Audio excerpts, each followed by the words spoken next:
Olá, boa noite, sejam todos bem-vindos, todo mundo que está chegando, sejam todos bem-vindos, bem-vindas.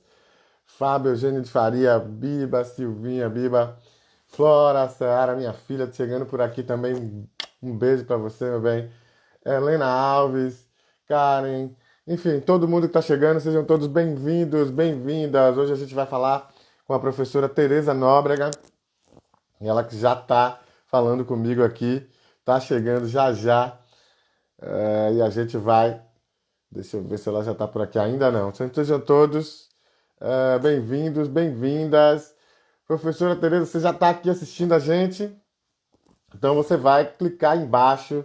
Deixa eu ver aqui onde você está. Não tem pedidos por aqui. Você vai. Deixa eu ver. Vamos lá.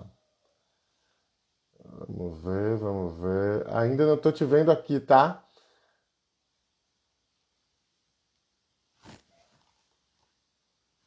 Embaixo, você, só pelo celular, tá bom? Você tá, se você tiver no computador não consegue. Tem que ser pelo celular. Se tiver no computador, agora chegou por aqui, sensacional. Vamos lá.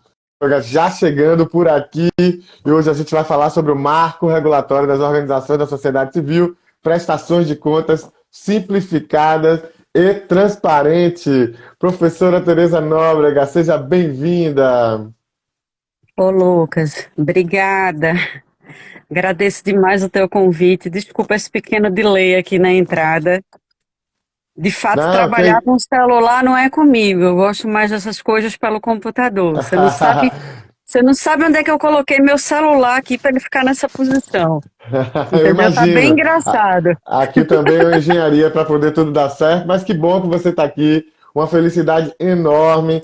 Queria dizer aqui para ti algo que já disse, mas vou dizer aqui em público, da minha admiração por você, pela pessoa que você é, pela profissional. Nos conhecemos pessoalmente, né, em Recife, pouco antes da pandemia. Tive a felicidade de conhecer a doutora Tereza lá em Recife, numa atividade da plataforma Miroski. Fiquei realmente muito encantado com o que ela trouxe de discussão, com a provocação que fez naquele momento. Então, não seria diferente, né? A gente já negociou essa vinda aí, aqui e ali, mas não seria diferente de trazê-la aqui para essa conversa. E como de praxe aqui, Tereza, eu vou chamar aqui de Tereza, já com essa intimidade, né, dizendo para você Claro. ficar bem-vinda, agradecendo novamente, reiterando minha admiração e dizendo a você aqui, as pessoas que vêm aqui eu anuncio, digo o tema, mas elas é que se apresentam, né, meus convidados, convidados se apresentam para o nosso público. Então diz aí para o pessoal quem é Tereza Nóbrega, o que estudou, o que faz, enfim, fala um pouco aí da sua trajetória para gente.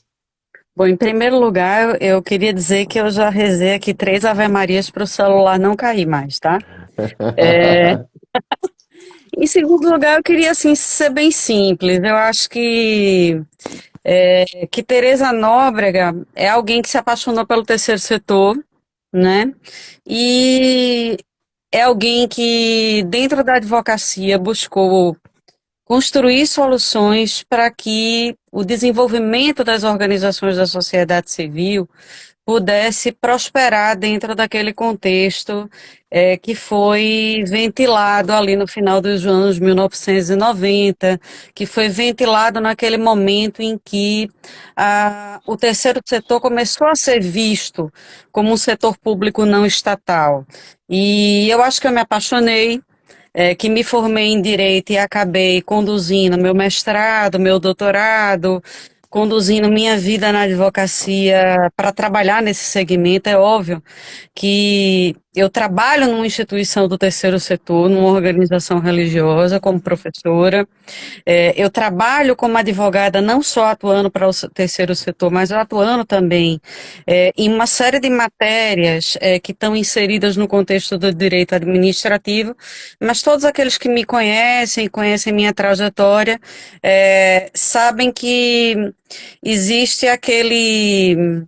Enfim, existe aquele tempero especial de trabalhar para o terceiro setor, que é aquele tempero do gosto, de saber que tipo de resultado, né? Que tipo de, vamos dizer, que tipo de produto, que tipo de resposta a gente recebe, né? Quando a gente atua para instituições sérias, para instituições que estão afetadas com tantos projetos sociais que são fundamentais nesse momento em que o Brasil se encontra, tão empobrecido, tão agonizante, tão, na minha opinião, é, ofegante, né, de democracia e de políticas públicas.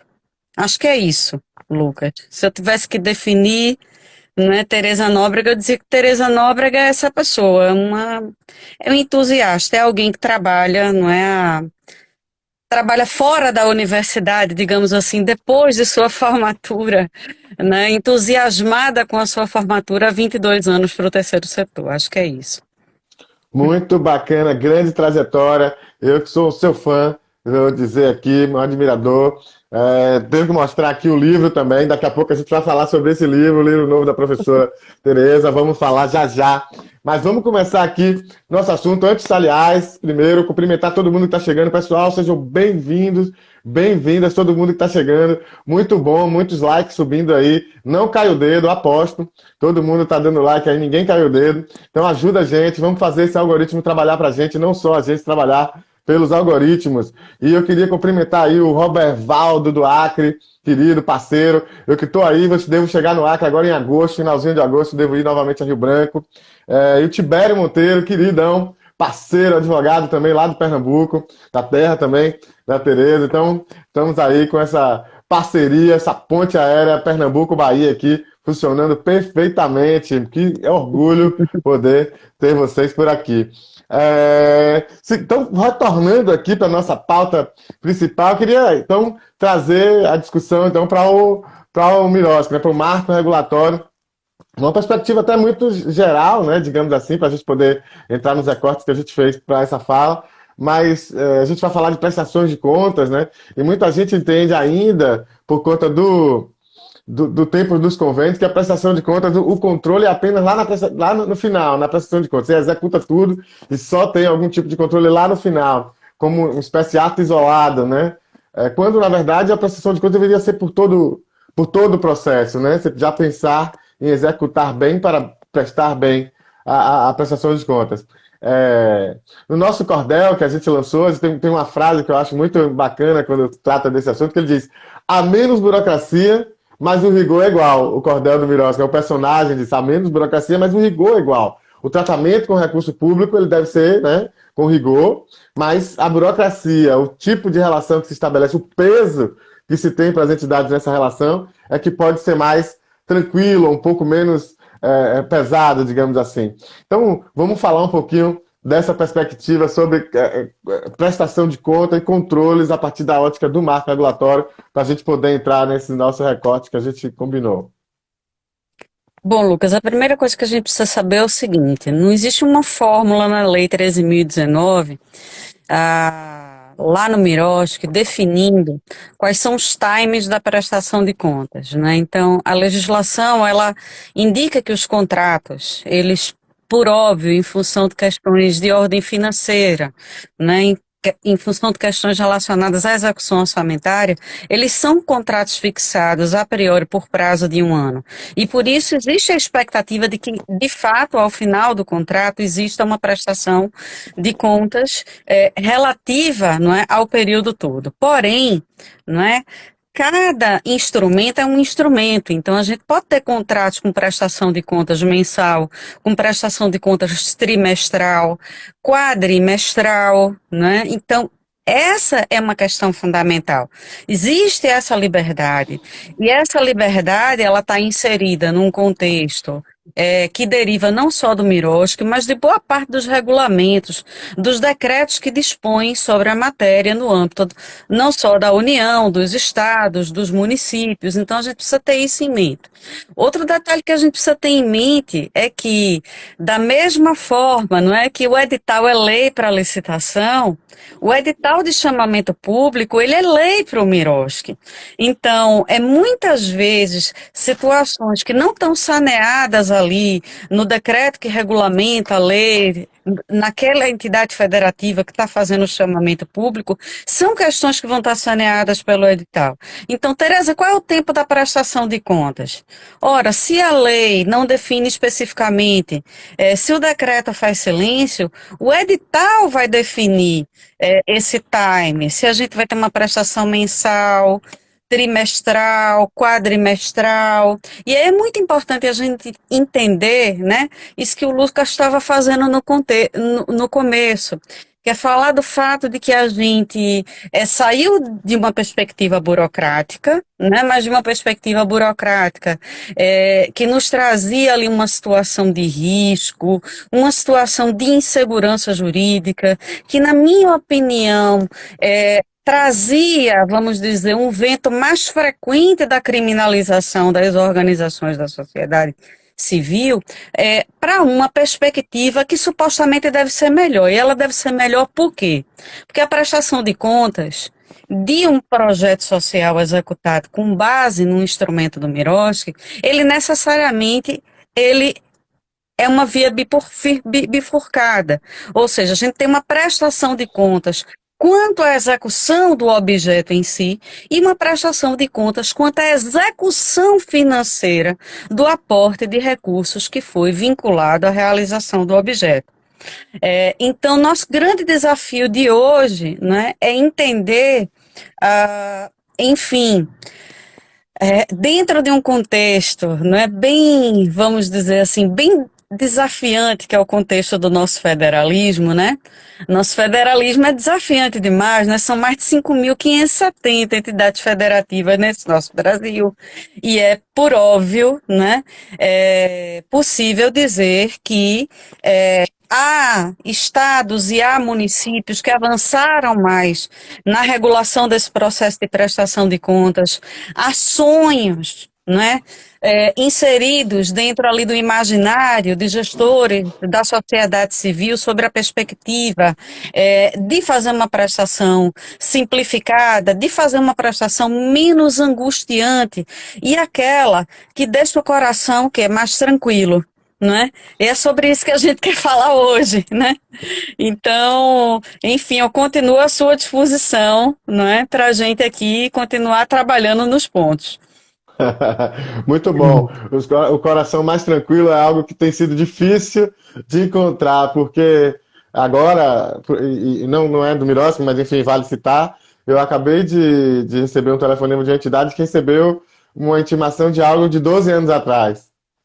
Ela prestou conta há 12 anos atrás e agora recebeu uma intimação dizendo: olha, tem que me mandar tal e tal coisa, senão tem que devolver o dinheiro inteiro. Como assim? 12 anos atrás? É um negócio surreal. Sabe, as pessoas que estavam na entidade, inclusive, algumas delas a gente nem sabe onde se encontra. Então, realmente, como estar com o coração É tranquilo nesse contexto, né? surreal, Lucas, mas não tem problema, porque existe lei de processo administrativo, né?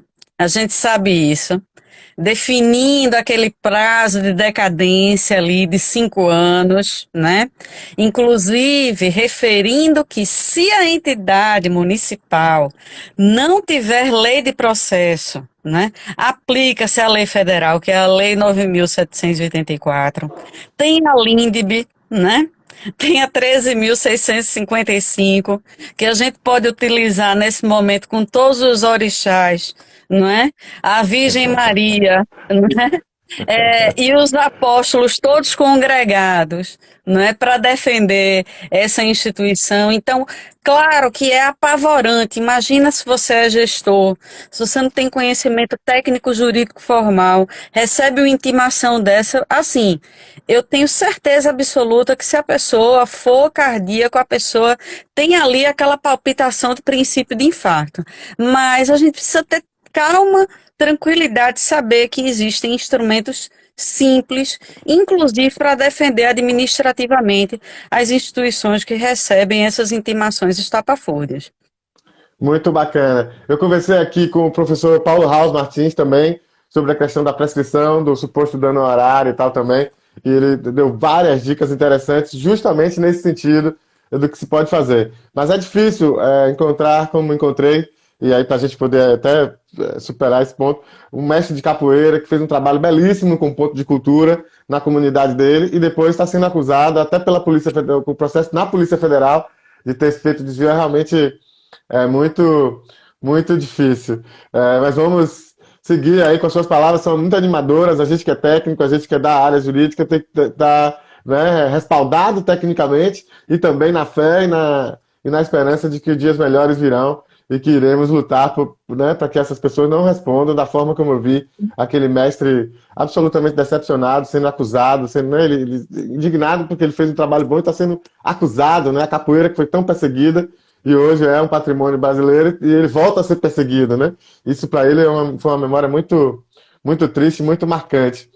Mas vamos seguir, vamos seguir. Eu queria trazer então um dos pontos que você destacou aí antes na nossa preparação, que é o desafio dos parceiros públicos, né, do poder público, com relação à disponibilidade, capacidade, enfim, a capacitação técnica da sua mão de obra, dos seus técnicos, dos seus colaboradores, servidores, enfim, para gerir uma seleção, seja para ser o gestor da parceria direto, seja para estar nas comissões de monitoramento e avaliação, seja para acompanhar, enfim, seja na prestação de contas. Fala um pouquinho sobre isso, essa questão da capacitação, os vazios de capacitação.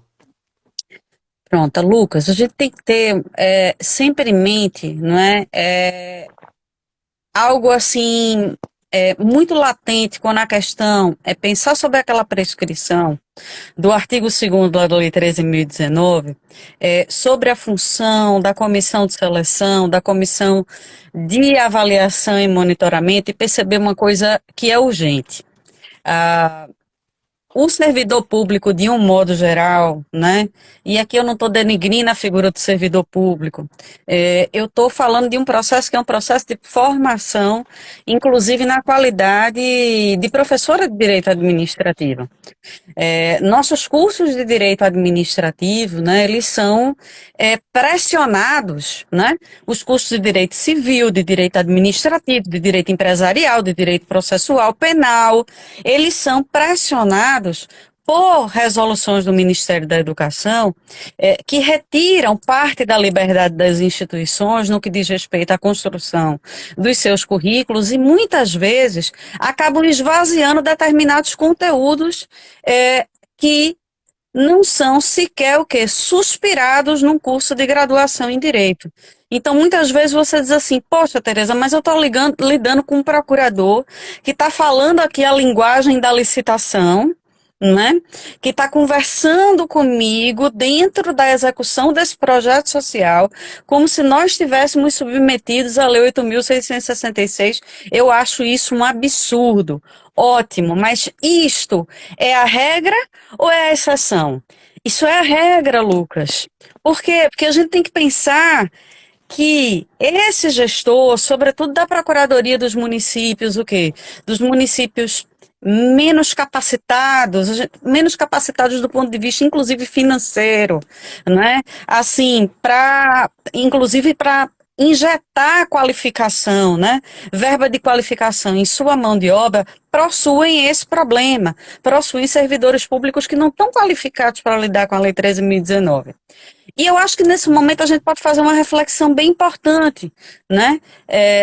Eu estou mais uma vez presidindo uma comissão de direito do terceiro setor, e eu vi no ano passado um movimento super interessante, assim, que eu julgo muito especial, que é o momento em que a comissão da Ordem dos Advogados do Brasil, ela faz aliança com órgãos de controle, como o Ministério Público e como os tribunais de contas. Em regra, na grande maioria dos estados da federação, as escolas dos tribunais de contas, elas estão muito bem equipadas para capacitar. E Sim. elas, né, precisam receber essa demanda. Mas elas não estão recebendo essa demanda, por quê? Porque está todo mundo em silêncio, né? O gestor da entidade do terceiro setor, ele está ali, né? Com o coração palpitante, até em certa medida com um pouco de receio, com um pouco de medo de provocar essas organizações, enfim, medo, assim, por desconhecimento de repente estar abrindo ali uma janela para uma ventania maior do que a que ele está recebendo, mas assim, a gente nota que aqueles que estão na alta gestão, que estão em função de secretaria, não estão enxergando o despreparo de quem está ali nas procuradorias, de quem está ali ocupando os postos técnicos que estão vinculados a essas comissões, e ao mesmo tempo os agentes do terceiro setor estão em silêncio. Eu acho que quando a gente bate na porta da OAB, a gente bate na porta do Ministério Público e a gente diz, olha, a gente tem aqui um projeto social sério, a gente está querendo fazer e acontecer e concluir esse objetivo de educação, de saúde, de inclusão de gênero, né? De promoção cultural da nossa história étnica, e a gente está tendo essa dificuldade. Poxa, vamos chamar o Tribunal de Contas para ajudar, vamos montar o curso de capacitação, e outra coisa, vamos capacitar todo mundo e permitir que essas pessoas dialoguem, porque muitas vezes, né, quem não está vendo o problema na ponta não está entendendo as dificuldades que a organização está tendo, e quem não está dialogando com o gestor não está tendo percepção, por exemplo, do tipo de cobrança, né, que está sobrecaindo nele. Então, a gente precisa colocar na mesma sala de aula o gestor da organização da sociedade civil, o agente que está ali como membro da comissão de políticas públicas, como membro da comissão de seleção, de monitoramento, de avaliação. E eu acho que as escolas dos tribunais de contas podem cumprir um excelente papel. Mas para isso a gente precisa se provocar, né? E eu acho Perfeito. que essa experiência, vamos dizer, que eu estou vendo, né? Muitas vezes, inclusive, com o engajamento da universidade. A Universidade Católica hoje possui um projeto, né?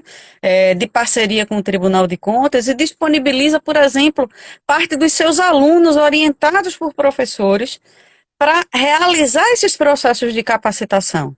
Então, acho que a gente tem que chamar a academia, não é, para se voluntariar nessa proposta. A gente tem que sensibilizar o Ministério Público, a gente tem que se dar as mãos e a gente tem que fazer esse objetivo da Lei 13.019 acontecer, porque ele está lá proposto. É uma obrigação da administração pública promover essa capacitação. E eu acho que mais do que a capacitação e a reunião entre as partes, o diálogo, né? Ou seja, as pessoas precisam se conhecer e saber, olha, qual é a dificuldade de quem está prestando contas, qual é a dificuldade de quem está sendo pressionado para receber aquela prestação de contas. E aí eu acho que as coisas, não é, no diálogo, elas sempre se arranjam melhor. Muito bacana.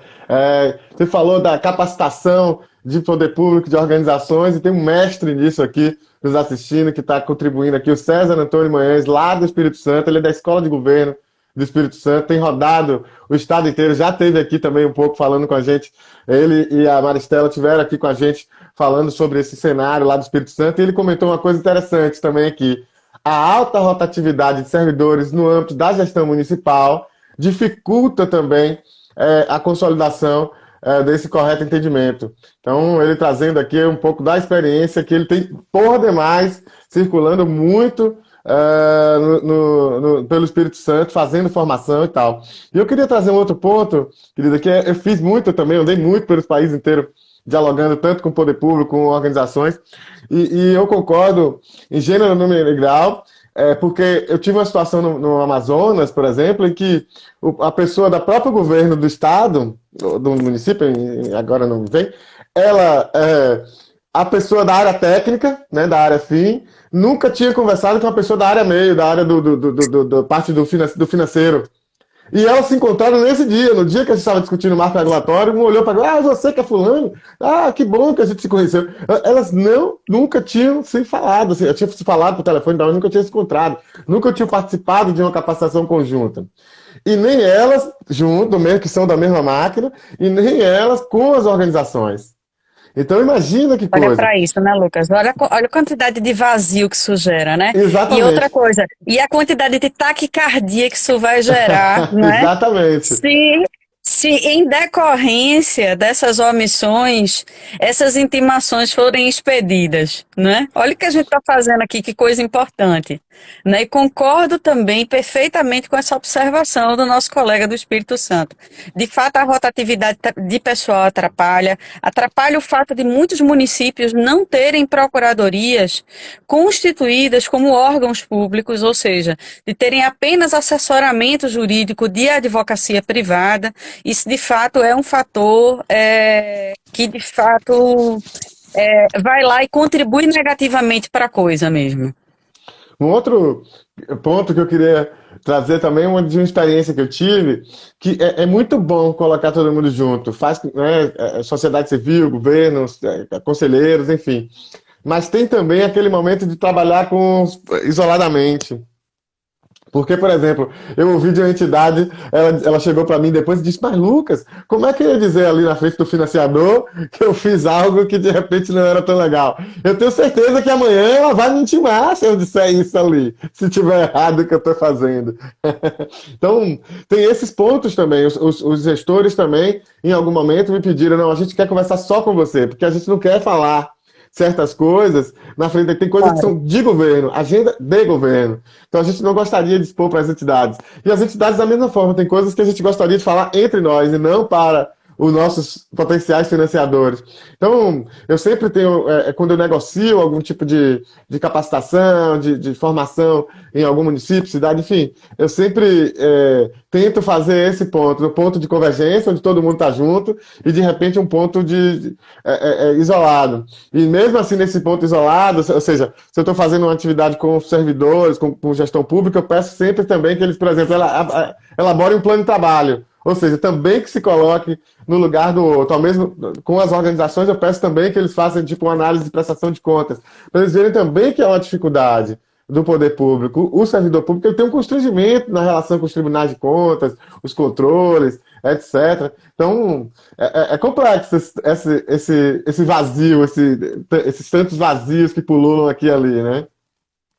De fato, Lucas, você está aí com toda a razão do mundo, né?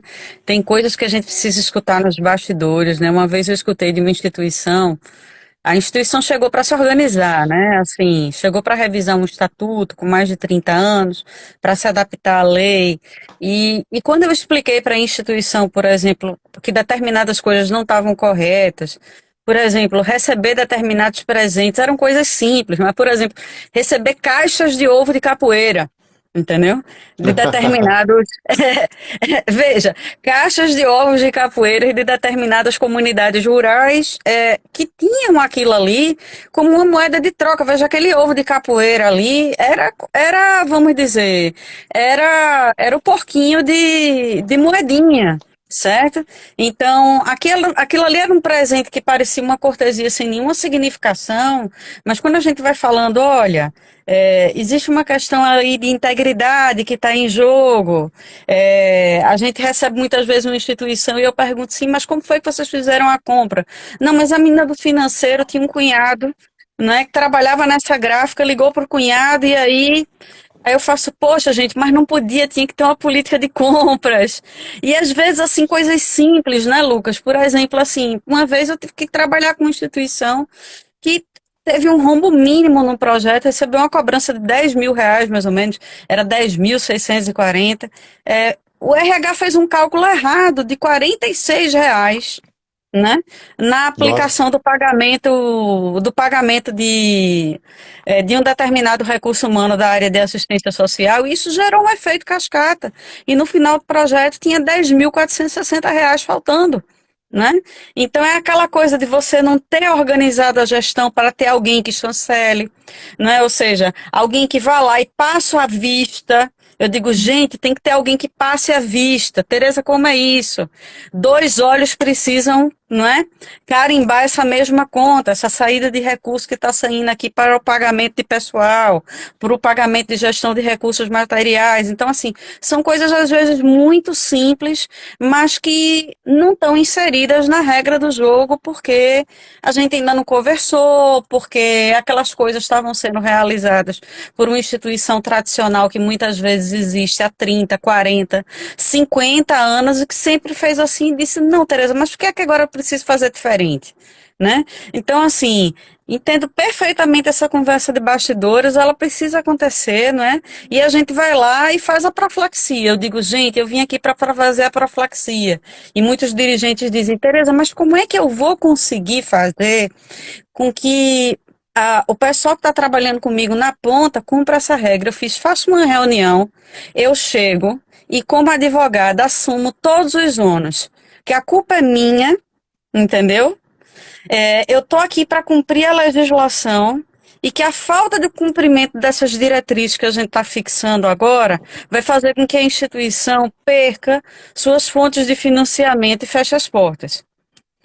Pode fazer isso, eu já incluo no projeto. Eu remodelo a instituição todinha e digo, pode fazer a reunião. Na reunião eu assumo a culpa por tudo. A culpa não é da presidente, a culpa não é da diretora financeira, a culpa é minha, a culpa é da advogada. Muito, muito interessante.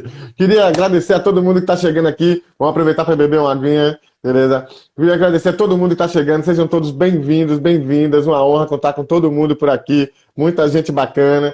Pessoal do Salve Maracaípe que chegou por aqui. Todo mundo que também tem chegado. Ó, não esquece de dar o like. Vamos fazer esse algoritmo trabalhar para a gente. Não só a gente trabalhar para esse algoritmo. Não cai o dedo, garanto. Então todo mundo clicando aí para poder ajudar a gente a apoiar o nosso trabalho. Quero ver um monte de coraçãozinho subindo aí, que isso faz a gente feliz e a gente agradece. Queria também convidar todo mundo para as próximas lives do mês de agosto. Opa, já estou pulando um mês aqui. Então, para o mês de agosto, dia 9 de agosto, eu vou receber aqui de novo o Mauri Cruz e mais uma convidada que a gente está para confirmar, que vem junto, ele vem de dupla desta vez. E nós vamos falar sobre a implementação do MIROSC, né, do Marco Regulatório, lá no Rio Grande do Sul. Então a gente vai falar um pouco do cenário gaúcho de implementação do Marco Regulatório com Mauri Cruz e mais uma convidada que a gente está fechando aí por conta de agenda, a gente não pode ainda revelar. E no dia 23 de agosto, nós vamos ter a honra de receber novamente Laís de Figueiredo Lopes, nossa querida parceira, e ela agora vem aqui falar para a gente da Comissão de Direito do Terceiro Setor da OAB de São Paulo. Ela que é recém-nomeada presidente da comissão e vai estar aqui, grande parceira, querida, vai estar aqui de novo com a gente, falando no dia 23 de agosto sobre as ações, os planos, o planejamento da Comissão de Direito do Terceiro Setor da OAB de São Paulo. Então, todo mundo convidado, todo mundo convidada para as lives também do mês de agosto. E vem aí também o mês de setembro, várias coisas também. Nós já estamos fechando as lives de setembro, então, mas não vou dar o spoiler não, porque não vai dar. Também o seguinte, viu? Lembrar, Tereza, ó, canequinha, ó, que legal. Hoje é o resultado do sorteio da caneca, daqui a pouco. E eu vou lhe dizer uma coisa, Tiano não me manda mais o resultado antes, porque ele diz que eu falo. Eu chego no começo logo, já falo e não guardo a surpresa para o final. Então agora ele só me manda faltando 5 minutos para acabar. E com isso, eu fico numa angústia, porque vai terminando a live e eu não tenho o resultado ainda, eu vou ficando angustiado. Mas nada de errado acontecerá. Deixa eu ver aqui se ele já me mandou. Sim, já está aqui. Não vou falar. Está aqui o resultado já, mas vou falar daqui a pouquinho para todo mundo, então. Vamos retomar aqui, o resultado já sei, mas não falarei, só deixar aqui para daqui a pouco. Falamos dos vazios aí de capacitação, Tereza, falamos de várias questões, muito bom, várias dicas, muita coisa interessante, muita informação. E eu queria trazer um ponto, eu já tive 2 vezes aqui falando sobre essa lei, a LGPD, e aí eu queria rapidamente que a gente pudesse, porque a LGPD realmente a gente vai precisar conversar muito mais sobre isso ainda. As organizações, especialmente as pequenas organizações, têm se atentado pouco, até porque tem questões prementes, né? O pagamento das contas né? A própria sobrevivência está aí, né? A subsistência das organizações vem primeiro, eu tenho entendido isso por parte das organizações, mas é importante. O que mudou no tocante à transparência com relação ao LGPD? Muitas organizações têm esse entendimento equivocado. Não, eu não tenho que me adequar ao LGPD porque eu não trato. Às vezes não sabe nem se trata dados. E aí eu costumo dizer, como me alertou a querida Bianca Monteiro, advogada, ela diz: olha, uma associação é feita de gente. Para você registrar essa associação, no mínimo, você vai precisar do RG, do CPF, do endereço e tal, da qualificação, né, das informações dessas pessoas. Tratando com, né, tratamento de dados. Como é que você não trata dados? Então é importante que as organizações se adequem. Fala um pouquinho para a gente de transparência no contexto da LGPD. Bom, a primeira coisa que a gente precisa registrar é o seguinte: em termos de transparência, aquela regra, né, da Lei de Acesso à Informação, que está replicada na Lei 13.019, ela continua se aplicando. Então, as OSCs que estão vinculadas a instrumentos com poder público, elas têm que ter no seu sítio eletrônico, no seu site, informação que refira o instrumento com a assinatura das partes, o objeto da parceria, né? As verbas destinadas, então recebeu a verba, publicou, prestou contas, publicou, mas existe uma questão que necessariamente nos coloca diante de uma sensibilidade, que é o seguinte: com toda essa simetria associada à prestação de contas, Lucas, que a gente tem que pensar nisso, né?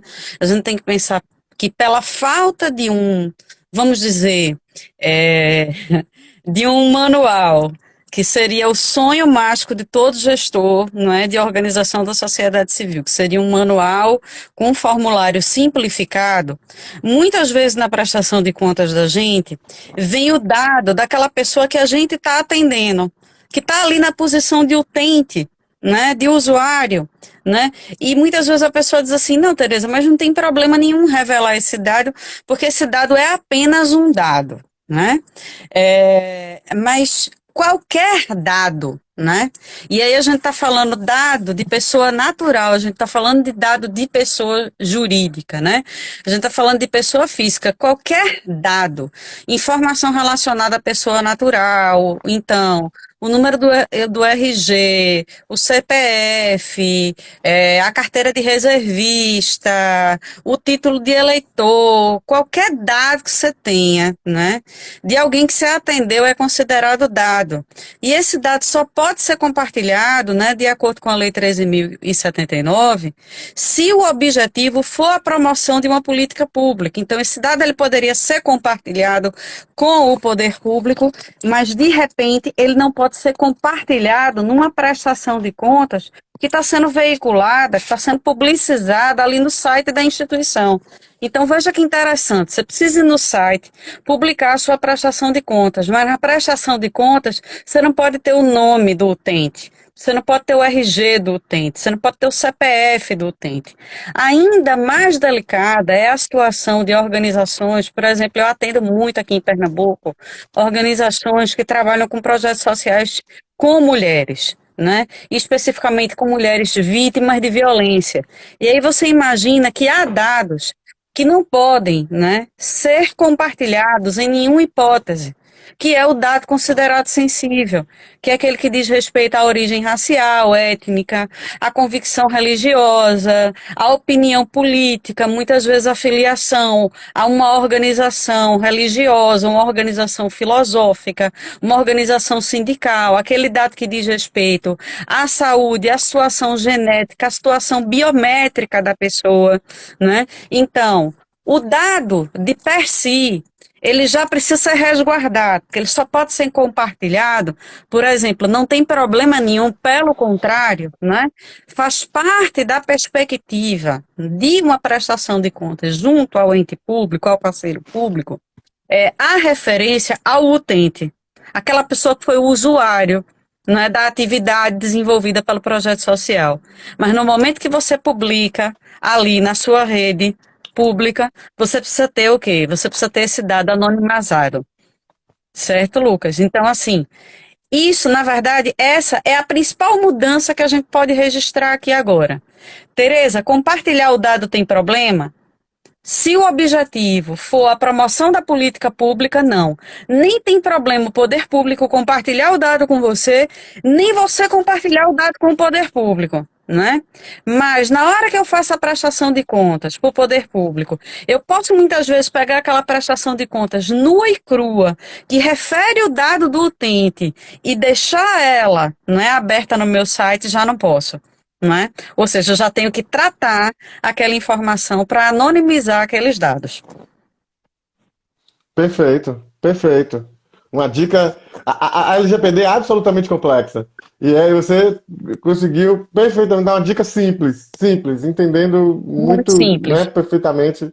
Exatamente, dica simples para entender esse contexto. É muito complexa.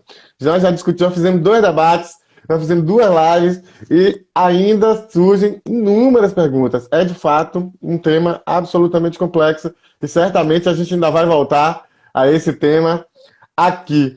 Eu queria seguir contigo para a gente falar um pouco de uma coisa que se pergunta muito, né, muito pragmático para as organizações também, que é a questão das despesas que podem ser inseridas nas parcerias, aquelas que não dizem respeito à execução do projeto, enfim. Como é que a gente comprova essas parcerias, essas despesas, enfim. E aproveitar para cumprimentar aqui a de Laura, que está agradecendo a você, está dizendo que são muito relevantes as informações. Obrigado, de Laura. Obrigado a todo mundo que está por aqui. Não esqueçam de dar o like aí, hein? Deixar o coraçãozinho, apoiar a gente. Vamos lá, Tereza. Bola contigo. Vamos falar dessas despesas das parcerias, daquilo que não tem a ver necessariamente com a execução do projeto. Vamos lá, Lucas. Até porque esse é um tema que trata num ponto muito relevante, não é muito sensível do Miroski, que é uma questão que, na verdade, estava inserida num contexto de névoa na legislação passada. Ou seja, as instituições elas desenvolviam projetos sociais com todas as despesas, não é? Que eu costumo dizer assim, gente, olha, todas as despesas que tem na casa da gente são as despesas que tem também dentro de um ente público, são as despesas que tem numa empresa privada. Por que que uma organização da sociedade civil ela não vai ter as mesmas despesas, né? Então, existem aquelas despesas que são específicas de custeio do projeto, que estão associadas, né, ao pagamento, né, ao pagamento em termos de despesas com pessoal e recursos materiais que estão diretamente vinculados ao projeto, que é a equipe de assistência, que é o professor, que é o profissional de saúde, enfim, porque as instituições precisam também entender que não podem sobreviver desenvolvendo projetos sociais baseados estritamente no voluntariado, né? A gente quer chamar o voluntariado para agregar, mas a gente precisa ter uma equipe técnica. Mas existem aquelas despesas que não estão diretamente ligadas ao projeto.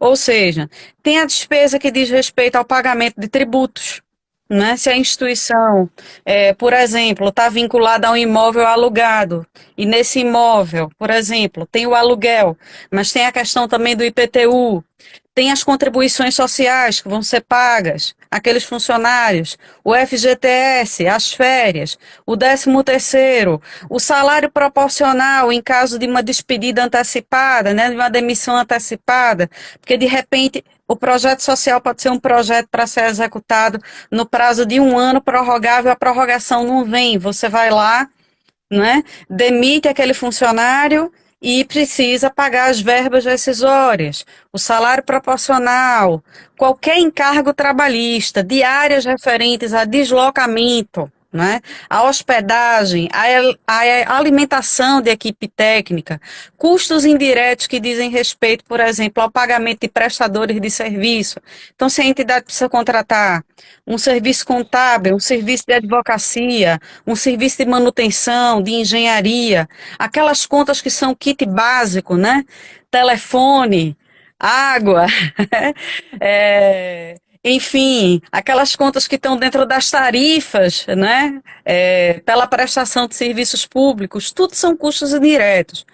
Muitas vezes a instituição ela sente dúvida pelo seguinte, ela diz, Tereza, e como é que eu vou, por exemplo, nivelar ou estabelecer uma parametrização para minha diária, o custo, vamos dizer, da minha hospedagem ou da minha alimentação? Veja, não tinha nada inserido no edital, não tem previsão específica estabelecida no contrato. Que é que eu sempre oriento as instituições? Toda vez que você faz uma consulta ao parceiro público, muitas vezes essa consulta demora, né, a vir uma resposta. Trabalha com o referencial dele, né? Então, se o servidor público daquele município ele recebe uma diária de X para estar fora, a diária da tua equipe técnica é exatamente igual à diária do servidor. Por que que não nivela, né? Nivelando e, se possível, no tempo certo, tempestivamente, esclarecendo a instituição, olha, tomei essa decisão, né, com base na ausência de uma discriminação inserida no bojo do nosso contrato, nos termos aditivos, enfim, não tinha parâmetro, utilizei essa referência como parâmetro, justifica, né? Então, existe uma regra, né, de ouro, quando a gente está trabalhando, por exemplo, com contratos públicos, que é o seguinte, uma boa justificativa, né? Uma justificativa bem qualificada, né? Ela confere legalidade a decisões que foram construídas muitas vezes numa situação de escuridão. E eu acho que, vamos dizer, é trabalhar com isso. Está tomando essa decisão, mas por que tal coisa é R$ 20? Por que tal coisa é R$ 50? Mas por que que eu contratei esse serviço de advocacia? Eu precisava de advocacia mesmo? Eu precisava dessa assessoria técnica de contabilidade mesmo? Está contratando? Faz uma justificativa. Vincula a justificativa à prestação de contas. Não espera a administração pública bater na porta lá adiante e perguntar assim: poxa, mas por que que você fez esse pagamento aqui? Né? Por que que você pagou? Por que que você despendeu dessa forma? Já despende justificando. Acho que essa, né, é a forma melhor, Lucas, de conduzir o processo. Já despende justificando. Uma justificativa bem qualificada, ela remove a neblina, ela coloca luz na escuridão. Muito bom, excelente dica, muito, muito bom. Queria só responder aqui, a Janaína Azevedo, ela perguntou sobre a possibilidade de contratação de MEI. Janaína, a contratação de MEI é possível, tá? Você tem toda uma discussão com relação à pejotização da mão de obra dentro das organizações, enfim, mas é sim possível, e a gente tem um texto lá no nosso site que chama MEI, né? Contratação de MEI, as OSCs e MEI. Então procura lá no nosso site, eu botei aí www.osclegal.org.br. Aliás, esse texto é em parceria com a Camila Halush, do escritório SBSA, advogados da querida Laís Lopes, Eduardo Sazzi e toda a equipe, um grande escritório, super potente, Paulo Estorto, Aline Gonçalves, todo mundo. Um beijo para a turma do SBSA, que sempre está por aqui, hoje entrevistado ou assistindo. Então, beijo para todos vocês, grandes parceiros E é nossos isso, também. Lucas. É isso, Lucas. E a Janaína só precisa fazer uma coisa que é bem importante, fazer o pagamento por meio de transferência bancária, Exatamente, né? para deixar muito Porque bem o que a registradinho, gente nota o que a fiscal. gente pode comprovar por transferência bancária, né? E que está inserido dentro do contexto de um custo indireto, que se justifica que é meio para o desenvolvimento da atividade fim, é lícito. Muito bom. Outra dica.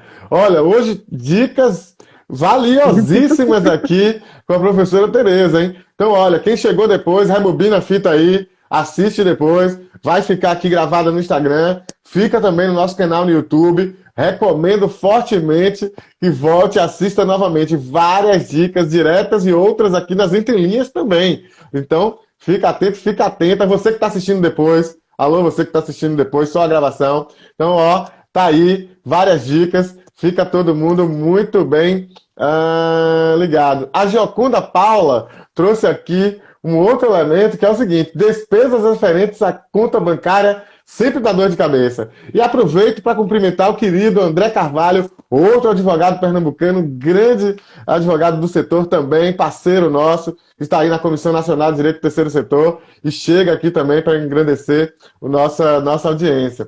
Então é isso, professora Tereza, a gente está indo aqui para o final, tem muita coisa, várias coisas que as pessoas estão mandando, várias questões que a gente tem aqui no nosso roteiro, que eu acho que a gente nem vai conseguir vencer tudo.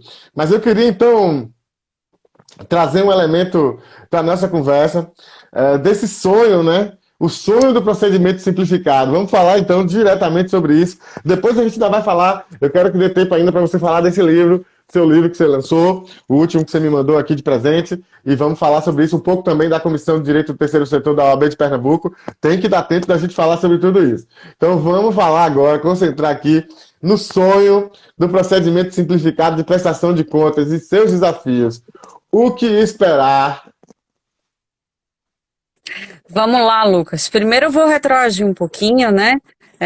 A nossa participante agora há pouco falava da dor de cabeça relacionada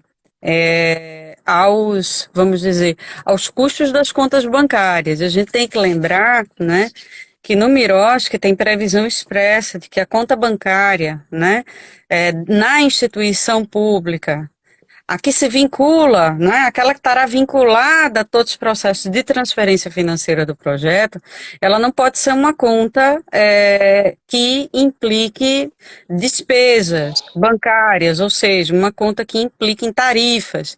Então é muito importante a gente registrar esse pequeno detalhe, né, porque às vezes algumas instituições não sabem e dizem assim, Tereza, mas a gente estava tirando dinheiro do próprio bolso da gente porque a gente precisava pagar custos que estavam inseridos, né, em despesas bancárias que não podiam ser justificadas sequer como despesas indiretas. E, de fato, não devem ser justificadas como despesas indiretas, porque não devem se apresentar, não devem ser constituídas.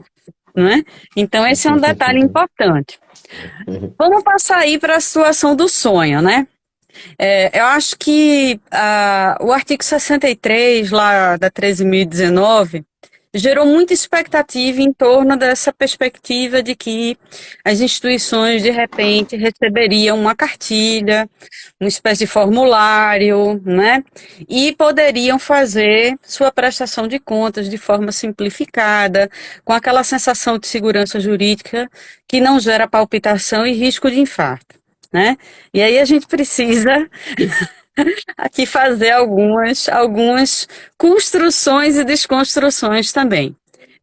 De fato, há uma previsão na legislação de que será, inclusive, matéria regulamentada essa questão da prestação de contas simplificada. Mas qual é a grande dificuldade da prestação de contas simplificada? É que cada projeto social, Lucas, tem indicadores relacionados a coeficientes de quantidade e qualidade relacionadas na execução do projeto que são diferentes. Então, é muito fácil você fazer uma cartilha para uma prestação de contas simplificada vinculada exclusivamente à gestão financeira.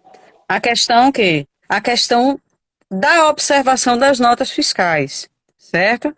E das transferências bancárias com os custos ligados à execução, né, de despesas com recursos humanos e recursos materiais. Mas é muito mais difícil fazer uma cartilha ou um formulário que coloque todas as instituições diante de uma base universal para a prestação de contas relacionadas à execução do objeto.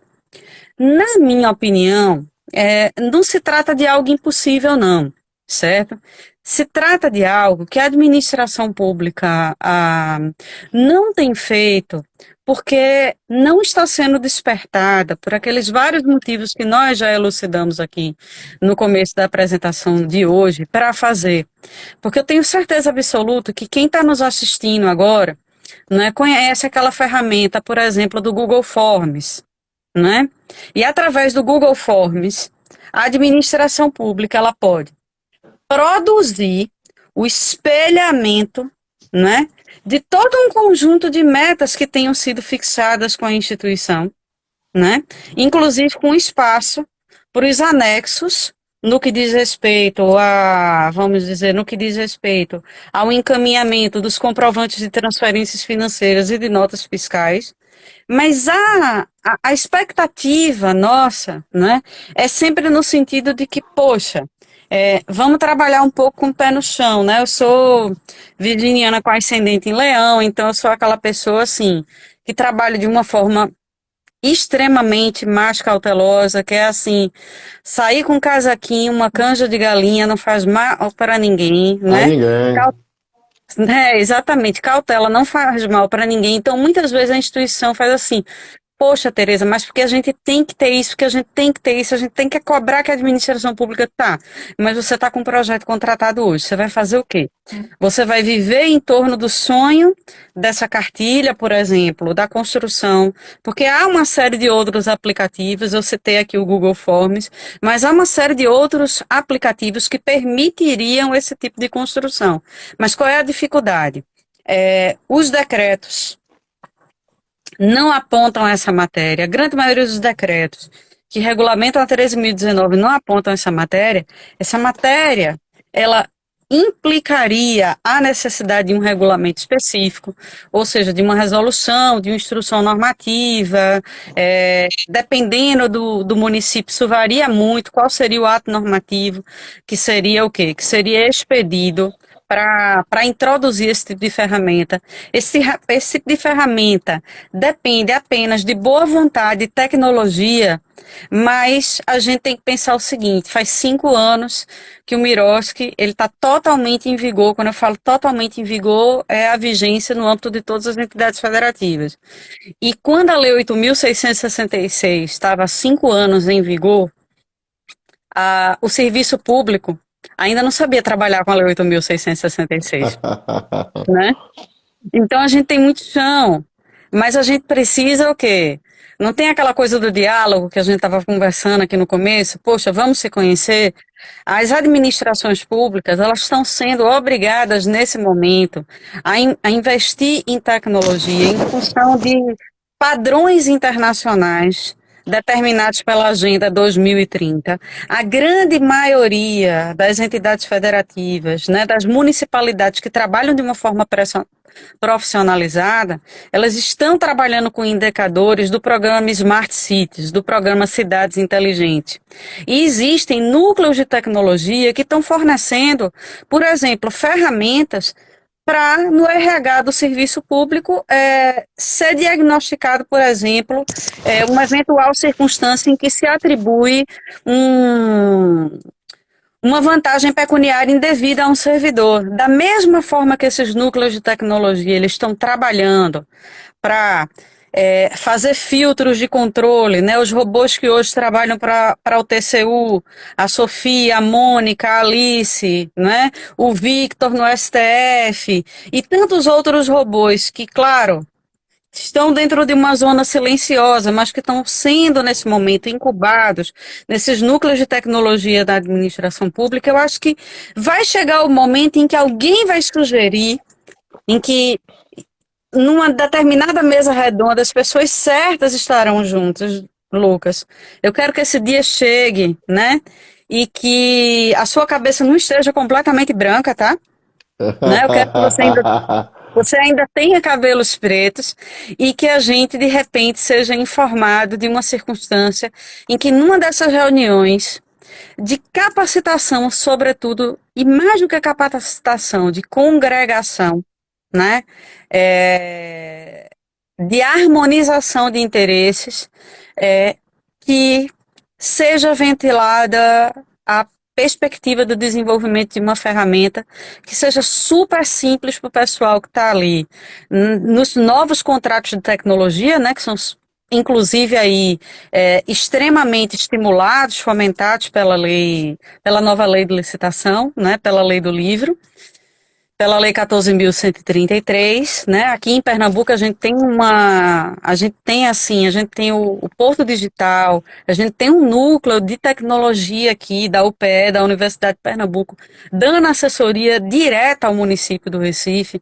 Então, assim, muitas vezes o que falta, sabe, Lucas, é você ter as pessoas certas no lugar certo, conversando sobre o que faz a diferença, né?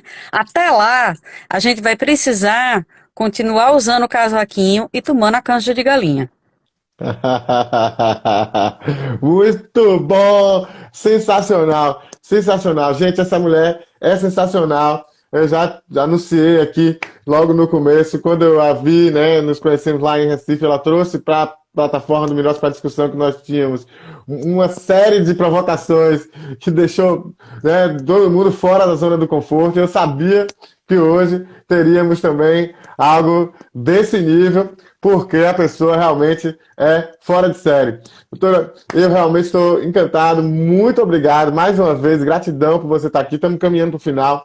Eu sempre brinco aqui, dizendo, a live quando é boa, a gente pisca o olho e acaba. Dessa vez não Acabou. deu tempo nem piscar o olho, antes de piscar o olho, foi muito legal, e a gente já está aqui. Queria cumprimentar rapidinho, que a gente já está terminando aqui, o pessoal que chegou depois. Olha, tem dois pernambucanos que eu conheci também aí nessa caminhada que estão por aqui, a Magna Poliana e o Davidson Senna, que também é advogado, né, da Comissão de Direito do Terceiro Setor, foi seu aluno também, está aqui dizendo que você é uma Certeza. inspiração, né? E Davidson também eu conheci lá em Pernambuco. Um abraço para a Magna, para o Davidson, para todo mundo aí de Pernambuco. Queria também cumprimentar o Javier Angonoa, grande consultor, também gestor de organizações, querido parceiro, Priscila Figueiredo, Gerson Barreto e todo mundo que chegou, a de Laura, a Gioconda Paula, a professora Karine Rocha, que é a presidente aqui da Comissão de Direito do Terceiro Setor da OAB Bahia, César Antônio, Maristela, todo mundo que está por aqui. Sejam todos muito bem-vindos, muito bem-vindas. Vocês fazem isso aqui. Hoje a gente teve um público excelente. A Francelina, que chegou agora, e mais todo mundo. Ainda vale dar o like, viu? Ainda vale deixar seu like aí, ainda tá valendo, porque a gente ainda tem um pouquinho de conversa. Ainda não terminou tudo não, porque ainda não esgotamos o tema. Tem muita coisa. Queria, professora, duas coisas, então, antes da gente terminar nessas considerações finais. Que você falasse rapidinho, então, de como está a atuação da Comissão de Direito do Terceiro Setor, aí da OAB, Pernambuco, essa é uma.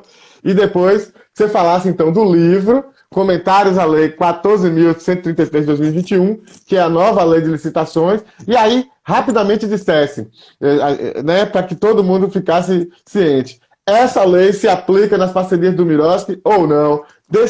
É importante dizer isso, porque é uma pergunta que sempre vem. Os gestores cometem muito equívoco. Vamos falar rapidamente, não vamos ter tempo para tudo isso, mas vamos citar aí para o pessoal essas Vamos questões. lá, Lucas. Eu vou começar pela sua pergunta, né? Sabe que uma das coisas mais delicadas que eu vi na 14.133 foi o dispositivo lá no artigo 3º, essa lei não se aplica, dois pontos. E aí uma lista exaustiva, né? Referindo especificamente às organizações da sociedade civil, né? Lá, de uma forma absolutamente explícita, para definitivamente, não é, acabar com essa, vamos dizer, com essa confusão mental é, que a gente vê no serviço público, nos processos de gestão dos instrumentos da 13.019, essa coisa de vez em quando, de vez por outra, se ventilar a palavra licitação, se ventilar uma forma de contratação que está completamente afastada, né, da proposta. A Lei 8.666 ela fez de forma implícita, né? Ela vai lá no artigo 2º e ela diz, olha, aplica-se essa lei aos seguintes contratos. É só a compra e venda, tá? Só locação, prestação de serviço, obra de engenharia, concessão e permissão de serviço público, é só isso. Ponto. Né? Tá lá na Lei 8.666. A 14.133 teve que ser redundante. Essa lei se aplica a isso e também não se aplica, não é? Aquilo. Às seguintes contratações. E aí faz uma lista e nessa lista coloca, enfim, os instrumentos, né, da Lei 13.019. A história do livro, na verdade, é uma história, né, de garra, de fé e de força. Eu dirijo um grupo de pesquisa aqui na Universidade Católica de Pernambuco. Eu presido um grupo chamado Grupo de Estudos em Direito Administrativo. Somos, né, é, vários professores e estudantes de diversos níveis de graduação e de pós-graduação, mas decidimos, nós, o núcleo duro, os 5 professores de direito administrativo desse corpo, e um ex-aluno nosso, né, que estava especificamente tocando lá um projeto de infraestrutura em Brasília, escrever os comentários à Lei 14.133 no momento em que ela ainda estava muito jovem. Na verdade, ela nem sequer entrou em vigor, né? Porque ela só entra em vigor no dia 1º de abril do ano que vem. Não é mentira, tá? É o tempo de vigência mesmo da lei, que é de 2 anos, e ela foi publicada lá no 1º de abril de 2021. No que diz respeito aqui à nossa comissão, né, a gente está num momento aqui em que, mais do que o trabalho pela aplicação do Miroche, a gente está num momento em que a gente está numa briga muito grande pela criação de condições de financiamento, tá, para as instituições da Perfeito. sociedade civil. Porque o que que acontece, Lucas? A gente sabe, né, que dentro desses nossos 5.000, mais de 5.570 entidades federativas, existem muitas entidades federativas que não têm seus fundos, né, criados, os fundos que estão vinculados, né, aos conselhos de políticas públicas. A gente tem conselhos de políticas públicas irregulares, então a gente fez uma grande maratona ano passado para ampliar a quantidade de fundos regularizados, de conselhos investidos, e a gente está partindo para diversas batalhas. Eu acho que a gente tem uma agenda no Brasil que está, vamos dizer, nesse momento, silenciada. A gente tem, por exemplo, em Pernambuco, apenas menos de 2% das empresas privadas pode fazer destinação social do seu imposto de renda, certo? Para organizações da sociedade civil, porque não são empresas que tributam pelo lucro real. Então a gente tem um gargalo nesse país que a gente tem que cuidar. Veja, como é que a gente tem um Estado com os problemas sociais que a gente tem? O problema social, muitas vezes, ele está do lado da porta do empresário. E o empresário, porque tem um determinado modelo de contabilidade, ele não pode fazer uma destinação social, não é? Perfeito. Do imposto de renda dele. A gente tem um outro problema, não é? Que é num momento como é que a gente poderia dizer assim, num momento de refluxo, não é? De estruturas antigas e autoritárias no país, a gente tem uma queda do apoio, na minha opinião, da Receita Federal, né? Para os processos de destinação social do imposto de renda. A gente tem que lembrar o seguinte, que tem o dinheiro que vem da emenda parlamentar, que bom, chegou o dinheiro da emenda parlamentar. Eita, tem o dinheiro que eventualmente está ali no caixa de determinada secretaria. Mas a gente está vendo uma crise fiscal e a gente precisa pensar o seguinte: 73% dos norte-americanos fazem destinação social do imposto de renda. Quantos de nós faz? Né? E quem está empatando isso? Vamos pensar, né, nas dificuldades, vamos pensar no fato de que a Receita Federal não permite, por exemplo, se eu for fazer a destinação social do meu imposto de renda, que eu faça o parcelamento do meu imposto de renda. Ou seja, ela está me inibindo, né? Ela está criando ali uma dificuldade. Vai, Tereza, não destina não, né? Para o empresário, né, Perfeito. o medo de ser pego na malha fina, né, a falta, vamos dizer, de uma política que fortaleça, que corporifique determinadas fontes de recursos. A gente precisa abrir esses canais, Lucas. Né? Assim, não existe implantação de Miroski se a gente não tem a fonte do recurso para financiar os projetos. Então a gente precisa ter essa consciência, a gente precisa lutar agora por democracia, por requalificação dessas instituições, requalificação talvez por batalhas que sejam batalhas jurídicas, em movimentos, por que não, né? Agora, nesse momento em que a gente vai ter uma nova campanha presidencial, a gente não tem um projeto de lei, né?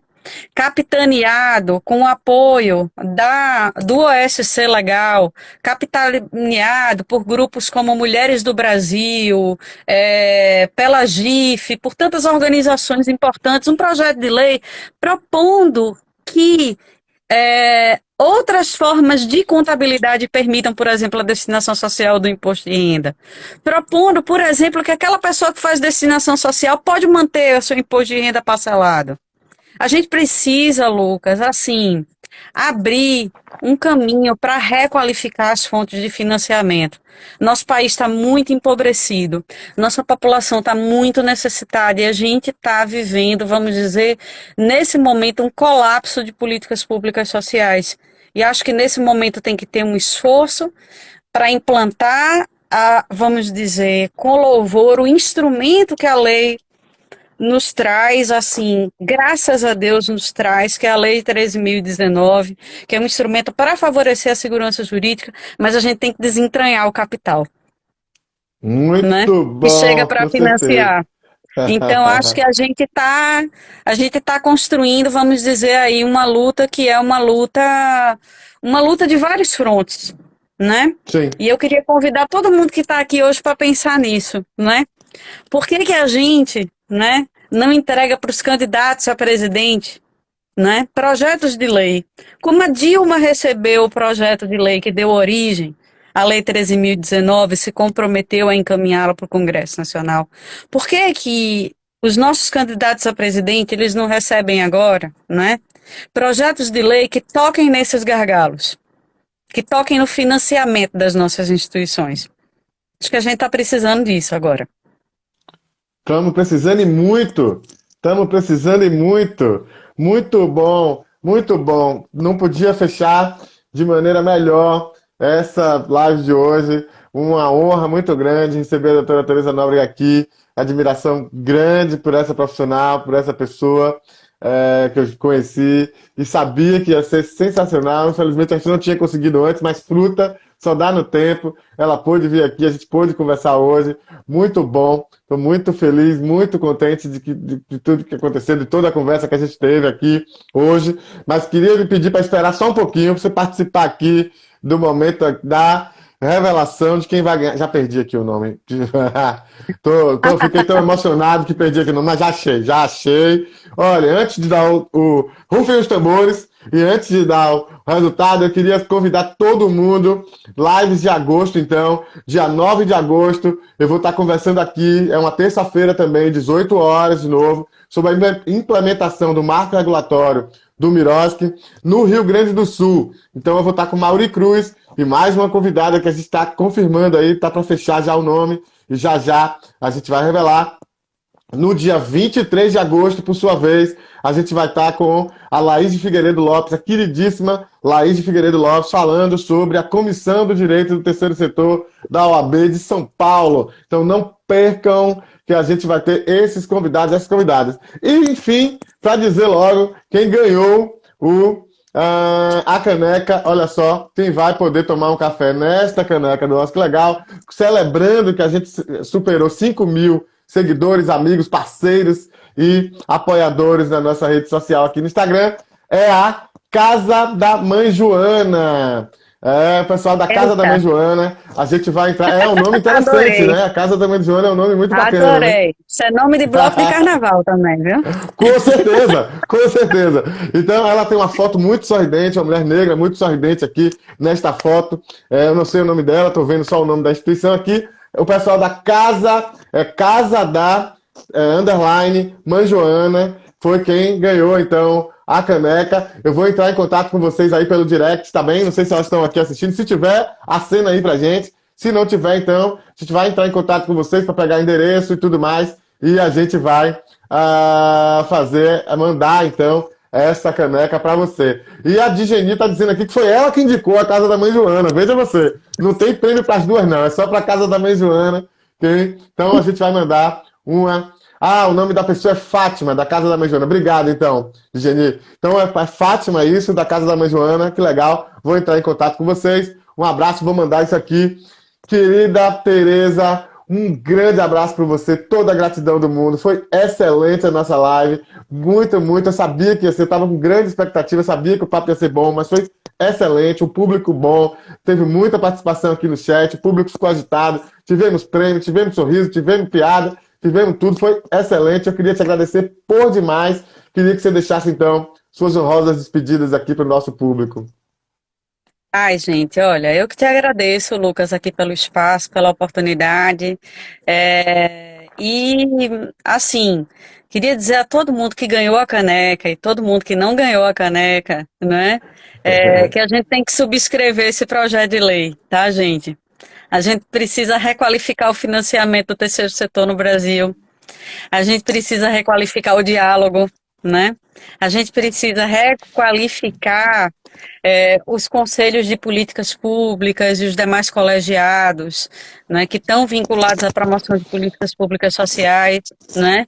E eu acho que esse momento pós-pandemia é um momento que nos traz para uma luta ainda mais expressiva, né? Para uma luta que tem que ser ainda mais aguerrida, né?